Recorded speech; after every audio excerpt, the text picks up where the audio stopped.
Allegiance to the flag of the United States of America and to the republic for which it stands, one nation, under God, indivisible, with liberty and justice for all. The New Jersey Open Public Meetings Law was enacted to ensure the right of the public, to have advance notice and to attend the meetings of public bodies at which any business affecting their interests is discussed or acted upon. In accordance with the provisions of the Act, the Fort Lee Board of Education has caused notice of this meeting to be published on June 28, 2023, and posted on the district's website at www.flboe.com, published in the board's designated online newspapers, the Record and the Star Ledger, filed with the clerk of the Borough of Fort Lee, and mailed to all persons, if any, who have requested said notice. Please be advised that this meeting is being taped and may be broadcasted on local TV and online at a future date. The Open Public Meeting Act allows for remote participation at board meetings and defines the word meeting as any gathering, whether corporal or by means of communication equipment, which is attended by or open to all of the members of a public body held with the intent on the part of the members of the body present to discuss or act as a unit upon the specific public business of that body. May we please have roll call? Ms. Shell. Here. Mrs. Curry. Here. Dr. Bachanopoulos. Here. Mr. Knight. Here. Mrs. Morel. Here. Mrs. Victor. Here. Mr. Rubino. Here. Ms. Stassic. Here. Ms. Colback. Here. The board will be convening into executive session to discuss legal, personnel, and other confidential matters. The board will reconvene into public session at approximately 7:30 p.m. tonight. May I have a motion to go into executive session? Okay. Motion Morel, second Stasu, all in favor? Aye. Any opposed? Any abstentions? I pledge allegiance to the flag of the United States of America and to the republic for which it stands, one nation, under God, indivisible, with liberty and justice for all. The New Jersey Open Public Meetings Law was enacted to ensure the right of the public to have advance notice and to attend the meetings of public bodies at which any business affecting their interests is discussed or acted upon.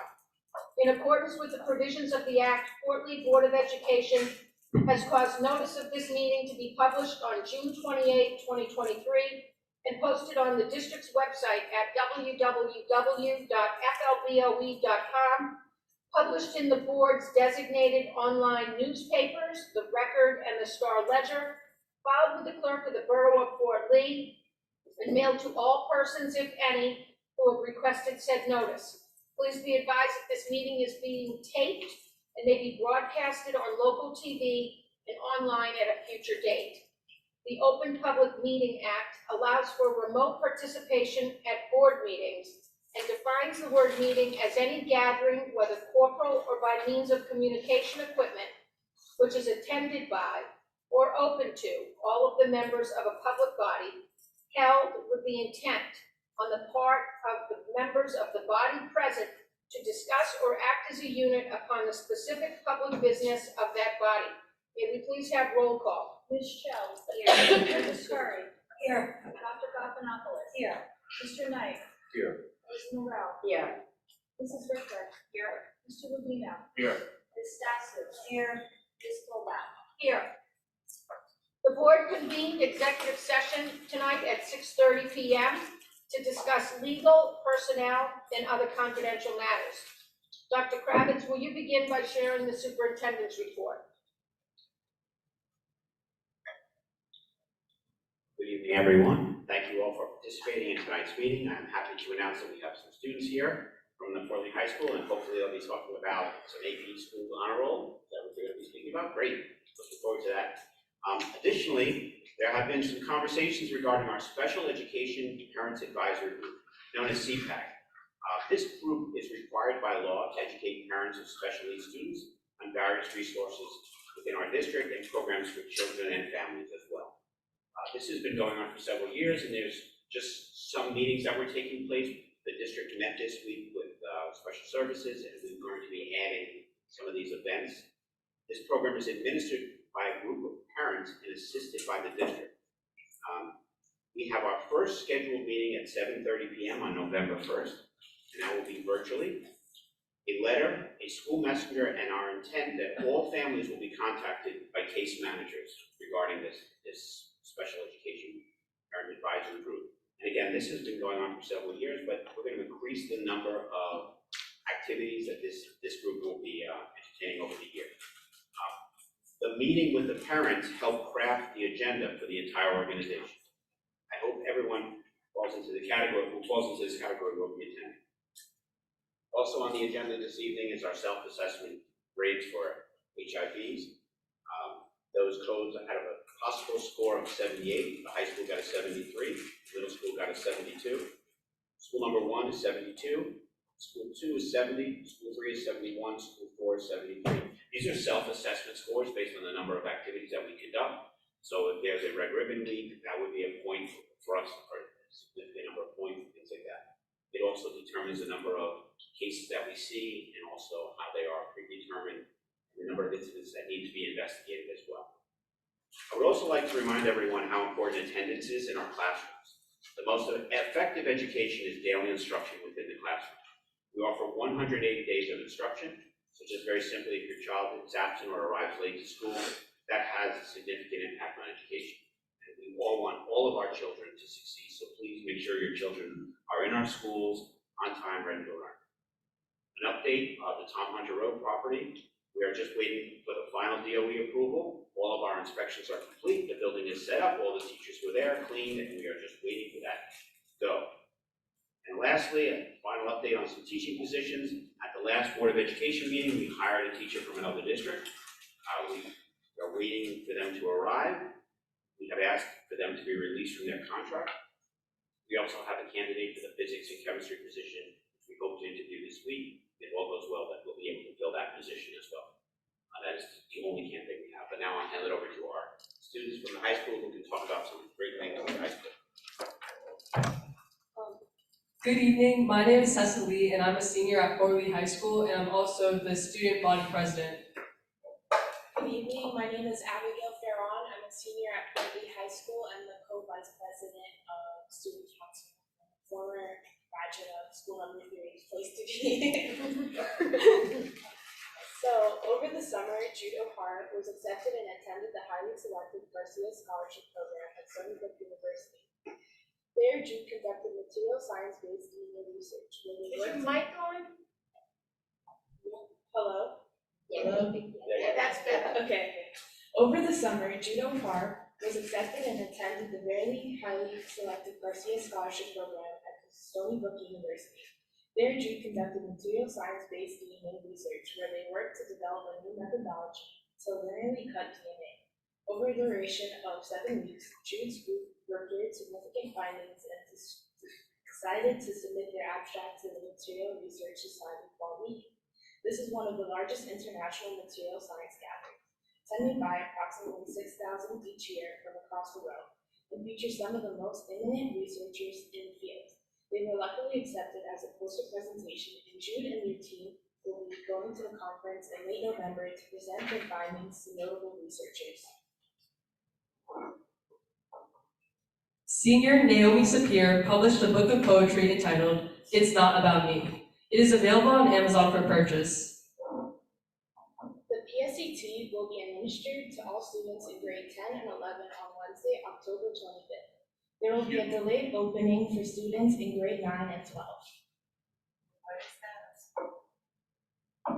The PSAT will be administered to all students in grade 10 and 11 on Wednesday, October 25th. There will be a delayed opening for students in grade 9 and 12.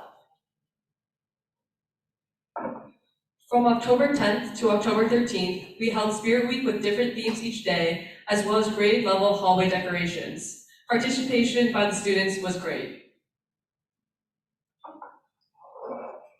The marching band competed twice this last weekend. On Saturday, the band was at MetLife Stadium, competing in the Ludwig Music Classical at MetLife Stadium, where they pulled a solid 5th place in Group 5, winning the award for Best Visual Performance. On Sunday, the band competed in Bergen County Invitation at Bergenfield High School, where the marching band wowed the crowd with a resounding first place, winning Best Music, Best Color Guard, Best Visual, and Best Percussion.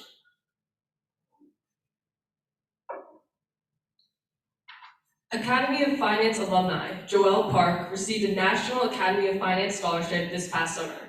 Joelle is currently a sophomore at Northeastern University. One of the benefits of the Academy of Finance is its continued benefits beyond high school. The National Academy of Finance offers various networking opportunities, work-based learning experiences, access to potential job opportunities, and even scholarship opportunities. Joelle successfully earned this scholarship. We have been named to the 2023 AP School Honor Roll. The AP School Honor Roll recognizes schools with AP programs are delivering results to students while broadening access. Schools can earn this recognition annually based on criteria that reflects a commitment to increasing college-going culture, providing opportunities for students to earn credits, and maximizing college readiness. The AP School Honor Roll offers 4 levels of distinction: bronze, silver, gold, and platinum. Fort Lee High School has received the silver distinction.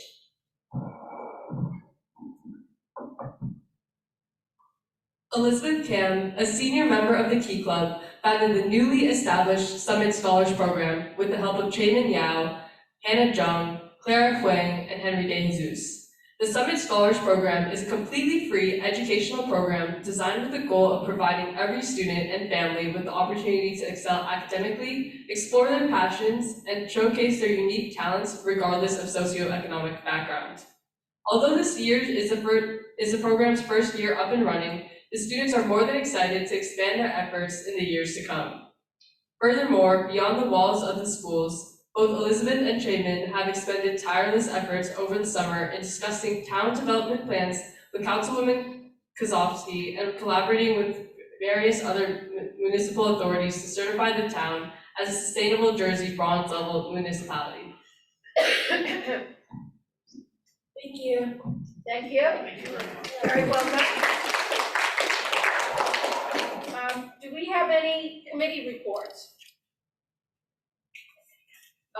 Do board members have questions or comments on tonight's agenda or any other topic? Just Ms. Colback, I'd like to remind you, we will be pulling item 5F from the agenda for this evening. Ada. 8F from the agenda this evening. Some of the attachments are incorrect. So we'd like to change. And we have one walk-in resolution which relates to a residency hearing that the board heard during private session. The resolution will be Resolution 5B, and it reads as follows. Therefore, be it resolved that the Fort Lee Board of Education hereby permits the following non-resident student to continue enrollment at the Fort Lee Public Schools until November 6, 2023, and waives tuition costs for the time period. The student ID is 95340944588, a grade 11 high school student. May I have a motion to open the floor to the public? Can I ask a question? Oh, sure. And thank you for pulling ADAP on that, so hopefully we'll get the right contracts for that item.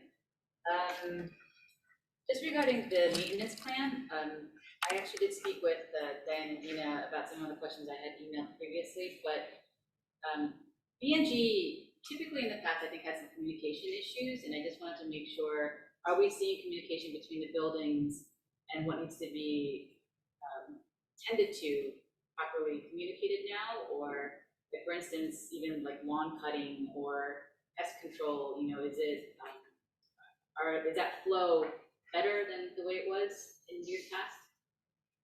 So I would say that I think we're more active oversight of all of the BNG normal duties. So while things may not have been monitored regularly, now they are being monitored. Thank you to Dina, the VA, who really make sure that all, including the courtyard at the high school, you'll see it's completely cleaned up, making sure that all of the things are being done on a little basis. Even we saw there was an open grate in one of our buildings that was repaired immediately. I think we are being more active, and as far as communication, yes, there are a lot more processes and chains of command that are being followed. We have a long way to go with this, but yes, we are actively changing how we do things, and there's a chain of command and also a level of responsibility that I don't think existed before. So if something, like if you happen to see something, I guess who would be the point of contact to reach out to? I guess if there was something wrong with just the building principal? No, so there's a process. The School Dude is our program that we use. If a teacher has a concern, they enter it into School Dude, it's tracked. The work orders are then put into a system to get pushed out to each individual building.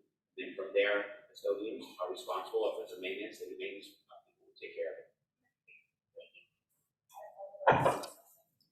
Hi, so I just want to thank our superintendent for giving us all of this communication and giving us, what we need to know before the meetings. It really helps us devise questions that we can call and ask you prior.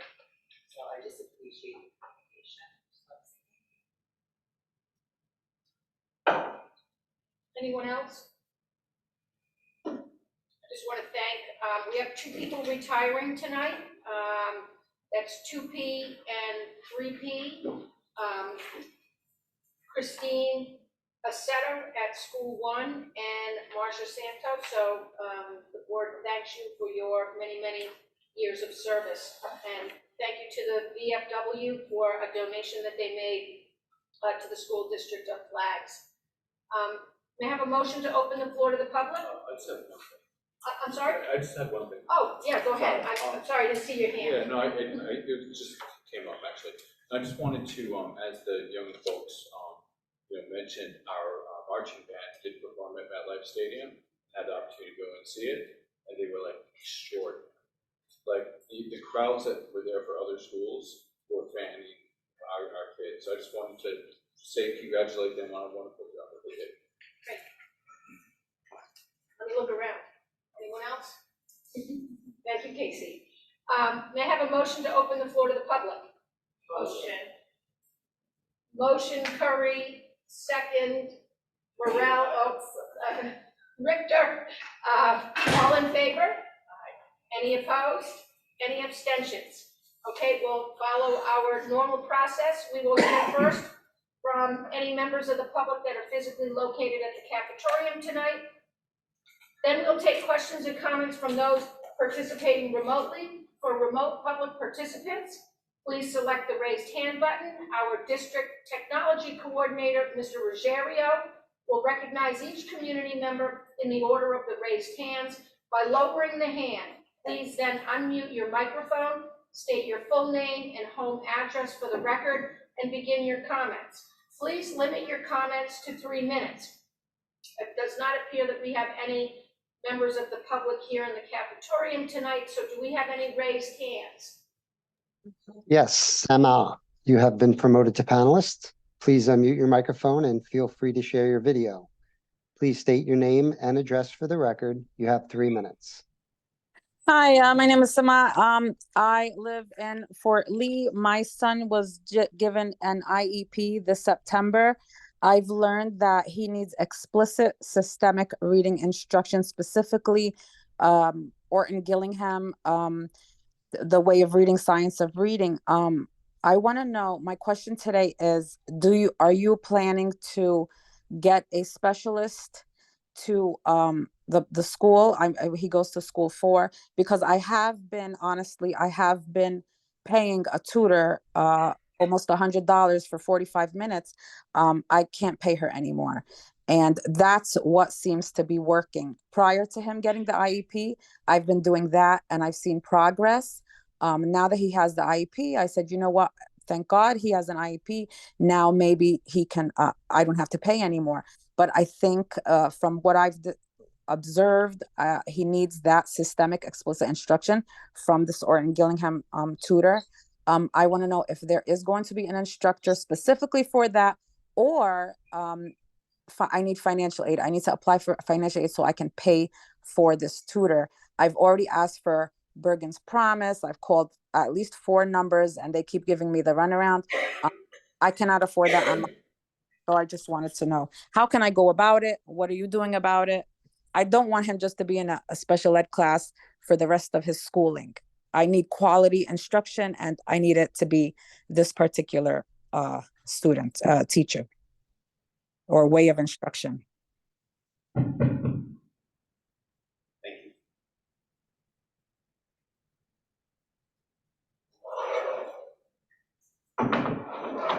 Thank you for your email, excuse me, for your question. I think the best course is for you to contact your building principal. They will be able to help you and guide you in the direction you're looking, and they will have all the answers. If that doesn't work, as we always say, through the chain of command, then you would always go up. If the principal is unable to answer, then it would be the contact my office. Additionally, if any child out there is a special needs student, I always recommend also contact your case manager. They would be your first point of information for any programs or anything that you're looking for, and they can assist you regarding education of your children. Thank you.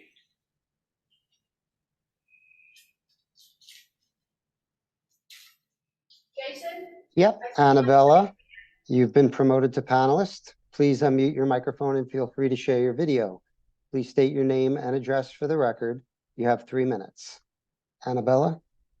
Yes, hi. Hello, good evening. My name is Annabella. I reside at 1 Executive Drive in Fort Lee.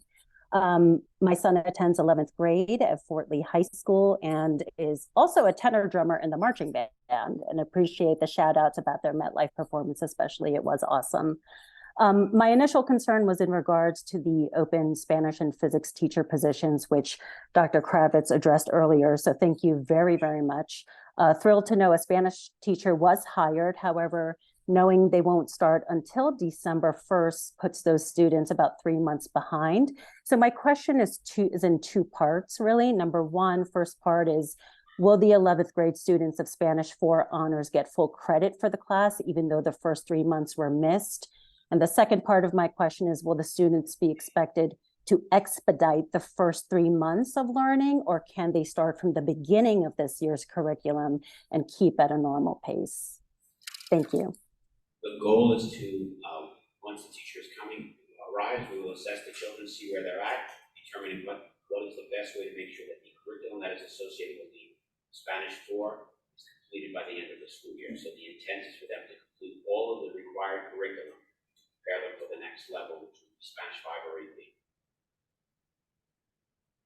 Okay, understood. So it sounds like they will be expected to expedite the entire curriculum, even having lost the first 3 months of instruction. And that can be done through supplemental work. That can be done through multiple ways. And once the teacher arrives and gets acclimated with the students, we'll assess where we can make it happen. Yes, that's the goal. Okay, understood. Thank you. You're welcome. Thank you. Jason, do we have any other raised hands? Yes, Alex W. You have been promoted to panelist. Please unmute your microphone and feel free to share your video. Please state your name and address for the record. You have 3 minutes. Alex? Hi, hello. I have a question about policy and how it's voted on in the meeting. So looking back through a number of minutes, it seems as though policies are voted on sort of omnibus, where multiple policies will be grouped together, and there'll be one vote on accepting or rejecting all of them. And I guess my question is there an opportunity for board members to voice dissent? Or if I were looking at minutes, would I see that particular board members may have disagreed with a certain policy or revision? Would that show up in the minutes or not? So if a board member voted no on a particular policy, that would absolutely show up in our minutes. Okay. And there So frequently is discussion on policies. So if you watch the videos, you'll see, not all policies, but you'll see exchanges between the board and what's being recommended. But the vote is, if the vote is, for example, 9-0 on all of the policies, then that suggests that all the board members agreed with all of the policies that were being put forward. That's exactly what that indicates.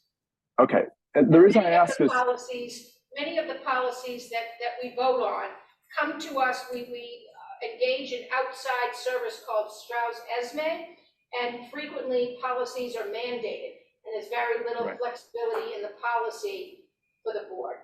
Not always the case, but many of them.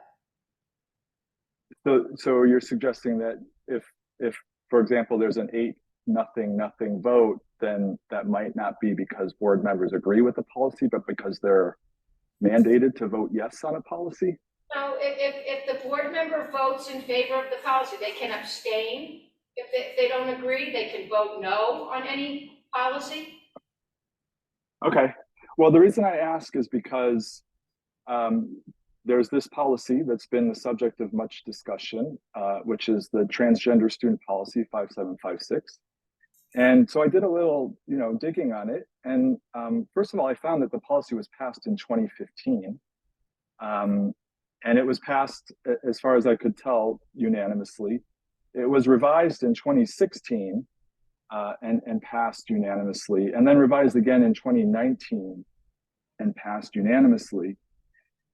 And so it's a little, I guess I'm a little, I have questions about some of the sentiment that I've heard about this policy, because as far as I can tell, there wasn't really much discussion about it up until really like June of this year.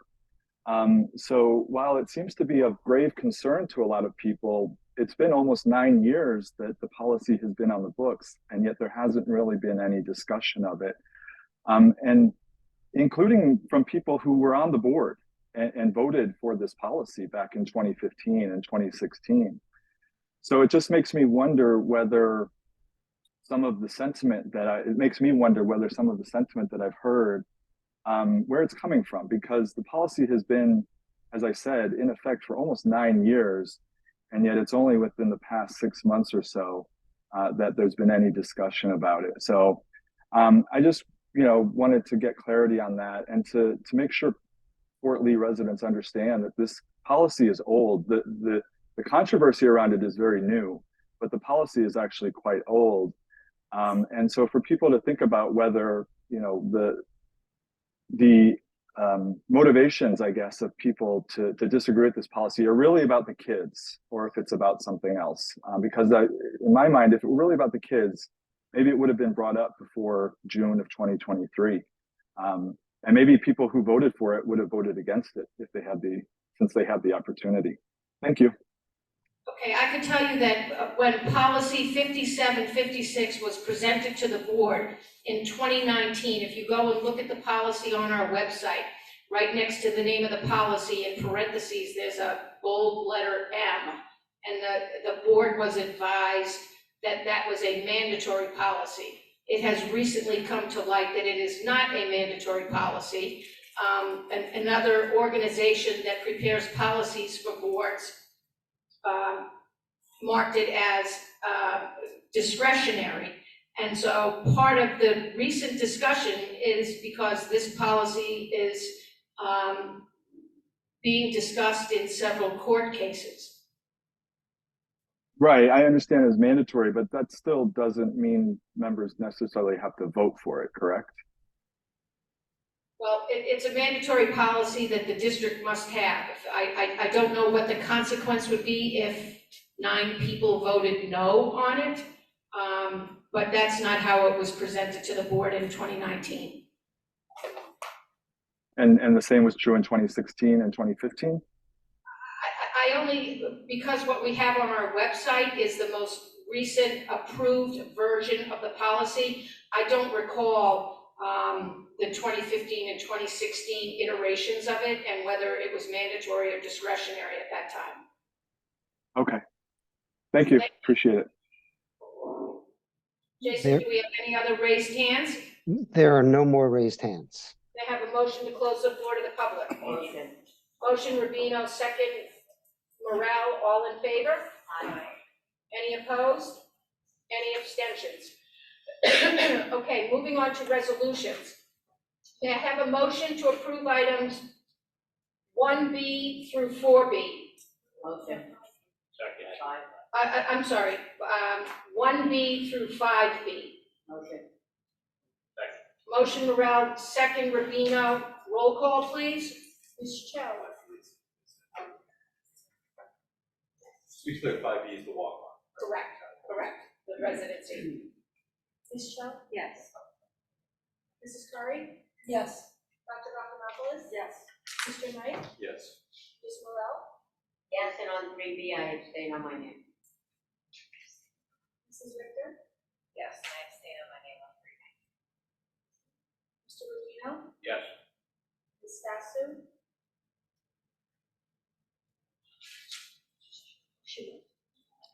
Ms. Colville. Yes, and I abstain as to my name on resolution 3B. May I have a motion to approve item 1B and G? Motion. Motion Rubino, second Morel, roll call, please. Ms. Cho. Yes. Mrs. Curry. Yes. Dr. Raffinopoulos. Yes. Mr. Knight. Yes. Ms. Morel. Yes. Mrs. Richter. Yes. Mr. Rubino. Yes. Ms. Colville. Yes.